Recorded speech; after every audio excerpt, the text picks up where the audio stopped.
सारी forensic pharmacy के अंदर। अच्छा जी, नेक्स्ट हमारे पास जो है वो है हमारे पास 4th नंबर पर हॉस्पिटल फार्मेसी।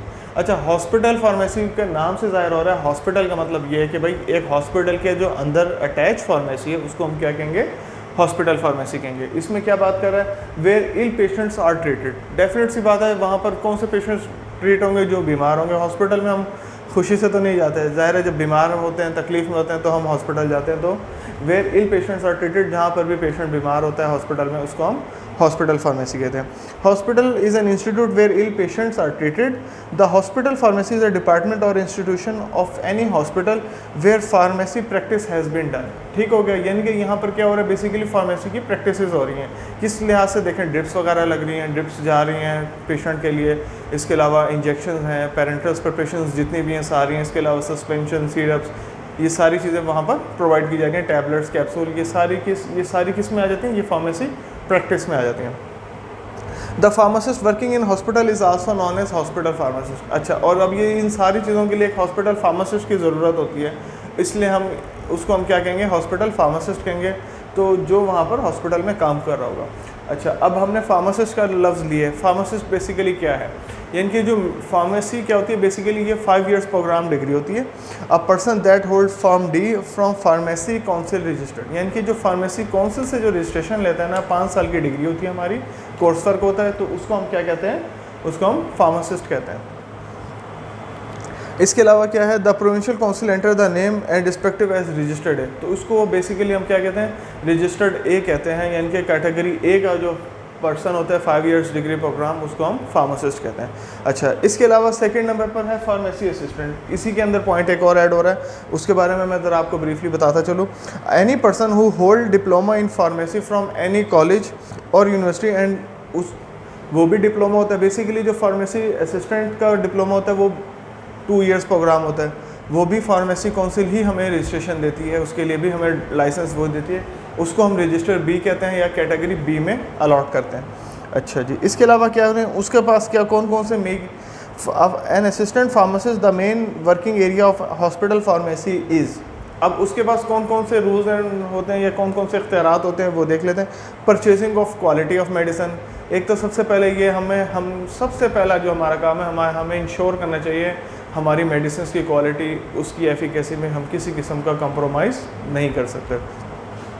मेडिसिन की मैनेजमेंट, अब मेडिसिन की मैनेजमेंट 2 तरह से हो सकती है। एक तो आपको पता है रैक्स में टैबलेट्स वगैरह, कैप्सूल, सिरप्स, ये चीज़ें रैक में रखी होती हैं, आपको टेम्परेचर मेंटेन होना चाहिए। इसके अलावा कुछ हमारे पास फ्रिज आइटम होते हैं, इंसुलिन वगैरह हैं, इन सारों के आई ड्रॉप्स कुछ ऐसे हैं सेंसिटिव, उन सारों के लिए हमें फ्रिज आइटम के लिए मैनेजमेंट की ज़रूरत होती है। थर्ड नंबर पर है dispensing of medicine to in and out patient. इसके अलावा जो भी मेडिसिन आ रही है पेशेंट को दे रहे हैं हम, डिस्पेंसिंग इन एंड आउट, उसमें जो पेशेंट वहाँ पर मौजूद हैं वो भी, और जो पेशेंट वहाँ से दवाई लेकर जा रहे हैं वो भी, दोनों का काम शामिल होता है। TPN, total parental manufacturing. TPN किसको कहते हैं, टोटल पेरेंटल न्यूट्रिशन। पेरेंटल्स क्या होते हैं, बेसिकली पेरेंटल्स इंजेक्टेबल्स जितने भी होते हैं उन सारों को हम पेरेंटल्स कहते हैं। अच्छा, इसमें एक चीज़ और बताता चलूँ, टीपीएन में क्या कह रहा है, पेरेंटल न्यूट्रिशन की बात कर रहा है। न्यूट्रिशन से मुराद क्या आ रहा है, यानी कि आपकी डाइट। अब कुछ पेशेंट्स ऐसे भी होते हैं जो इजीली टैबलेट या कैप्सूल या खाना जो होता है हमारा फूड वगैरह वो इनटेक ऑरल एब्जॉर्प्शन के थ्रू नहीं कर सकते, तो उनको टीपीएन के थ्रू यानी कि पेरेंटल न्यूट्रिशन के थ्रू, आपने सुना होगा कि इसको खुराक की नाली लगा दी गई है ताकि उसके पेट में हम जो है न्यूट्रिशन प्रोवाइड कर सकें। प्रिपरेशन ऑफ स्टेराइल सोल्यूशन, अब जितने भी इंजेक्टेबल सॉल्यूशंस वगैरह हैं उन सारों के लिए स्टेरिलिटी बहुत इंपॉर्टेंट चीज़ है, तो उनके लिए स्टेराइल सोल्यूशन का होना ज़रूरी है। Education and training of nurses and paramedics. इसके अलावा वहाँ पर जो नर्स वगैरह होते हैं या पैरामेडिकल स्टाफ, जितना भी नीचे लोअर स्टाफ सारा होता है मेडिकल से रिलेटेड, उनको हम के थ्रू यानी कि पेरेंटल न्यूट्रिशन के थ्रू, आपने सुना होगा कि इसको खुराक की नाली लगा दी गई है ताकि उसके पेट में हम जो है न्यूट्रिशन प्रोवाइड कर सकें। प्रिपरेशन ऑफ स्टेराइल सोल्यूशन, अब जितने भी इंजेक्टेबल सॉल्यूशंस वगैरह हैं उन सारों के लिए स्टेरिलिटी बहुत इंपॉर्टेंट चीज़ है, तो उनके लिए स्टेराइल सोल्यूशन का होना ज़रूरी है। Education and training of nurses and paramedics.